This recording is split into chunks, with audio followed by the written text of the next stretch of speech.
Charles Matin. Le choix d'Anaïs. Anaïs, tu as choisi de jeter un œil, de zoomer sur cette enquête qui nous dit que les Français sont de plus en plus myopes.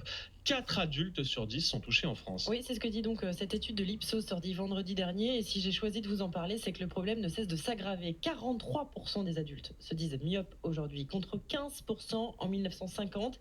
Et c'est pas fini, Charles. D'après les spécialistes, 60% des Français seront myopes en 2050. Et alors, à quoi c'est dû ? À l'évolution de notre mode de vie, on passe plus de temps sur nos téléphones, nos tablettes et nos ordinateurs aujourd'hui. On est moins dehors, à la lumière du jour. Or, ça favorise la myopie, un trouble de la vue qui touche une part considérable de la population. Pourtant, un Français sur 2 ne sait pas de quoi il s'agit. Toi, tu sais ce que c'est. Ah bah oui, j'en souffre. Ah. Donc je sais bien, oui, je peux témoigner. Ouais, tu vois donc trouble de loin. Ouais, oui, c'est de loin que ça va pas. Ouais, il y a plusieurs façons de se rendre compte qu'on est myope, le clignement des yeux, les maux de tête, quand tu es obligé d'être collé à ta feuille ou ton écran pour voir ce qui est écrit, quand tu fronces les sourcils pour voir de loin. Oui, moi ça m'est arrivé, je me suis rendu compte dans l'amphi de l'université. Ah oui, un peu loin, je voyais plus ce qui était écrit au tableau. C'est souvent comme ça que ça se passe, notamment pour les enfants.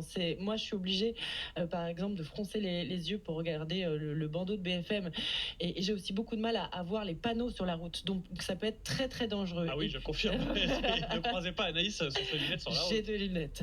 Et puis il faut savoir que la myopie peut s'aggraver et qu'il y a de véritables risques de cécité même. Donc il ne faut pas hésiter à aller voir un ophtalmo si vous avez le moindre doute. Sachez aussi qu'il y a une part d'hérédité.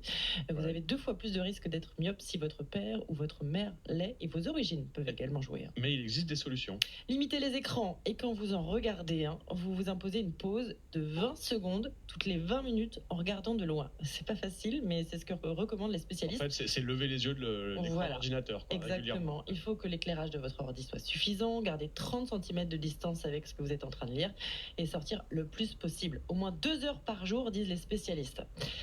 Et tu vas me parler... Oui, parce que ça, c'est des solutions pour éviter que ça s'aggrave. Est-ce qu'il y a des solutions définitives ? Moi, c'est vrai qu'autour de moi, beaucoup parlent du laser. Le laser, ça fonctionne très bien. Le problème, c'est que tout le monde ne peut pas y avoir recours. Il faut que la vue soit stable, notamment quand un Vinet pourrait en témoigner. Oui. Et puis, ça vous guérit pas totalement. Alors ça, j'avoue que je l'ignorais. Ça améliore votre vue, mais ça n'évite pas les complications liées à la myopie. Votre œil reste fragile, même après la chirurgie.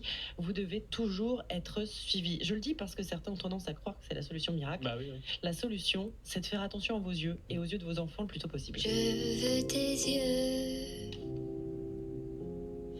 que tes beaux yeux seulement en photo, je veux les deux. En plus, ça coûte assez cher, l'opération.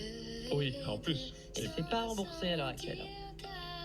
Et puis, de toute façon, faites attention. Faites C'est le attention. message aussi aux yeux de vos enfants.